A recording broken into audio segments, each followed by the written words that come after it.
Infernoble Knight Noble Knight has been a pet project of mine ever since the newest wave of Infernoble Knights was announced. I've already made a video on the subject before, but the TCG decided to bless us with a brand new exclusive card.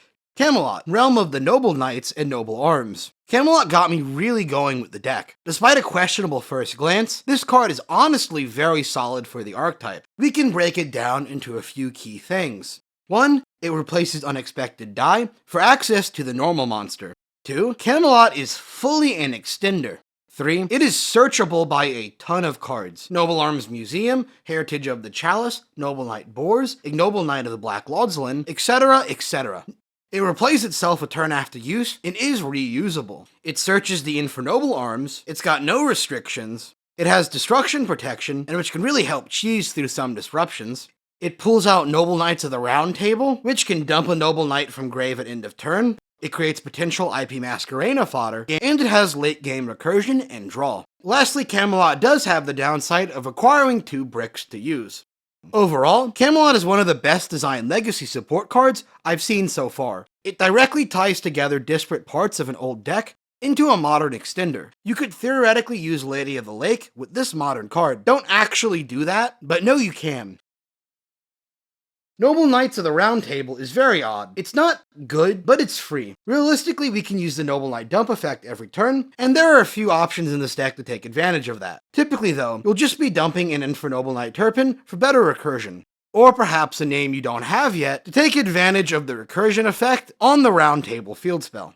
The second effect is not really needed or good, but in unique situations, you can use it to put out fodder for IP Masquerena. Remember, this can trigger the Infernoble Knight equips when sent to graveyard. The 9 and 12 effects do happen pretty consistently if the game goes beyond the first turn. You can consistently hit 9 if you have good starters, and 12 will happen if you can go full combo. It's a lot less consistent, but it is something you should keep track of and openly look for. As a refresher/introduction, let me explain how this deck works before going into combos. Infernoble Knight Noble Knight works by using unique Noble Knight starters to enable the Infernoble Knight inboard. This deck also still gets to use and take full advantage of the Noble Knight XYZ monsters for removal in combos.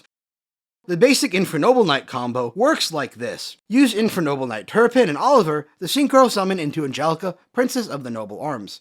This can also be done with Ricardo effect off of an Isolde, Two Tales of the Noble Knights. Angelica's gonna let us search Noble Arms Museum. Second, we can attempt to equip an Infernoble from graveyard to trigger Angelica's second effect to tag out into Infernoble Knight Vanguard Roland and send whatever Infernoble Knight we don't have in grave yet. For example, I'll say Magnus.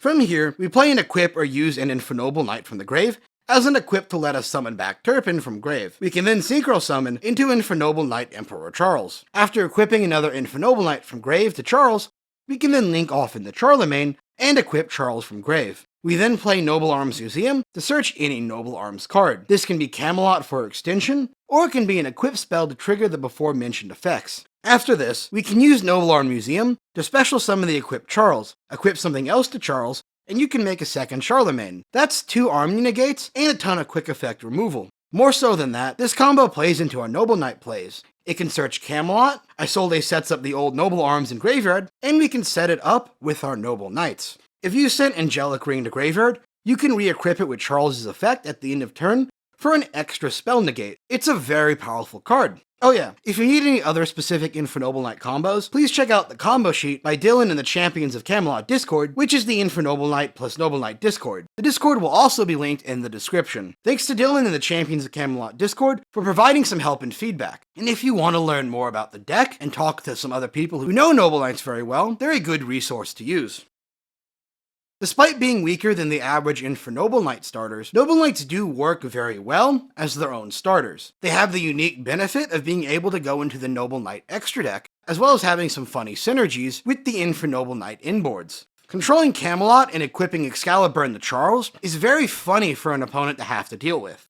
For a specific combo example, we can use Noble Knight Madrat plus any Infernoble equip spell to create an unhand trappable starter. Madrat can summon any Noble Knight monster from our deck, and then pop an equip spell equipped to him. If we special summon Infernoble Knight Renaud, we can immediately add back the equip spell we popped, and then make Isolde off our 2 monsters and go full Infernoble Knight combo. If the opponent Ash Blossoms or Infinite Impermanence's Armor Drought, we can just use the Infernoble Knight equip spell to go for Fire Flint Lady, or a different Infernoble Knight depending on the hand, thus making Isolde anyway. Madralt just opens up a ton of options, and still probably is the best non-generic Noble Knight card. Now, a much stronger combo is using Camelot plus Noble Knight Gawain. Camelot makes it extremely easy to get to Isolde, but if we also have Gawain in hand, we can immediately special summon him as well. Gawain plus Auturgus used to only be doable with Unexpected Die as a starter. Now it can be a follow-up to Madralt or an Infernoble Knight combo. Camelot can also help provide an extra material for a synchro summon, depending on what we have in our hand and what we've already done. Here we can go into Isolde, and we should. Isolde then lets us dump 4 equip spells to special summon Giga Chad. The 4 spells we're typically going to dump are Destiny, Excalibur, Durandal, and Angelic Ring. Then we can use Giga Chad's effect to add back to hand Gawain. Trust me, you will have an equip live for this. While we could just make Apollosa here, there's a much better option.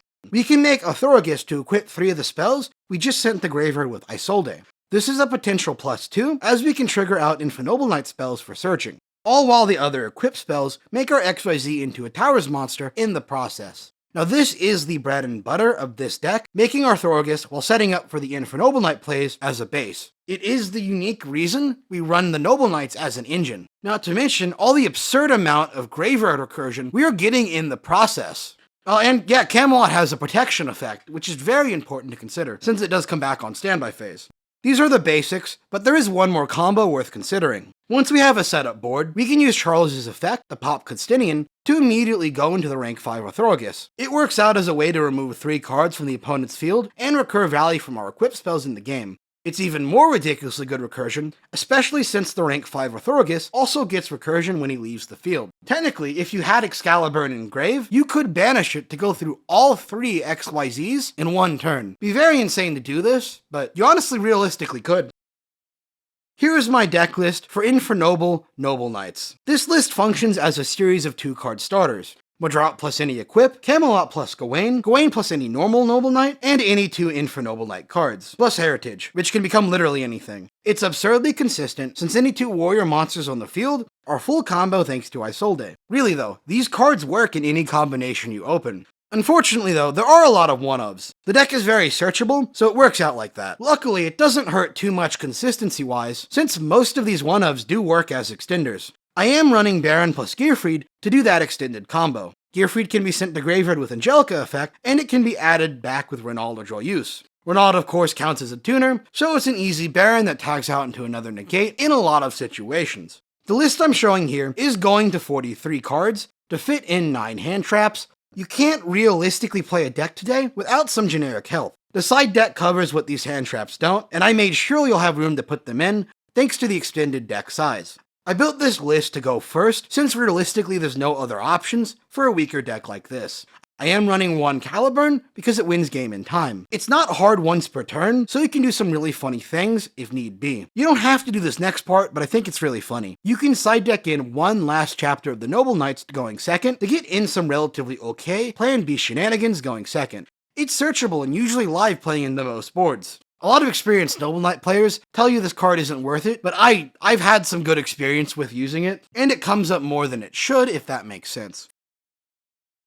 For another build that's more centered around Noble Knights, here's a 60-card list from 8xfinity 8 on the Champions of Camelot Discord. A lot of Noble Knight fans like this style of deck more, since it really lets us get to the core of Noble Knight's gameplay. Personally, I don't mind relying on Infernoble Knights and the line of plays, but this 60-card playstyle is very solid as well. You can do unique plays, such as using Noble Knight Boars to send until Noble Arms are needed once again to grave. This deck is just much more focused on creating insane pop-offs turn 3. This build does also rely a lot more on cards like Immortal Phoenix Gearfried than, let's say, the hybrid build.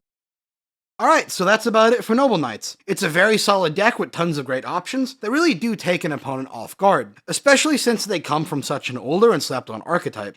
If you liked this video, don't forget to subscribe. Thanks for watching, and I'll see you next time.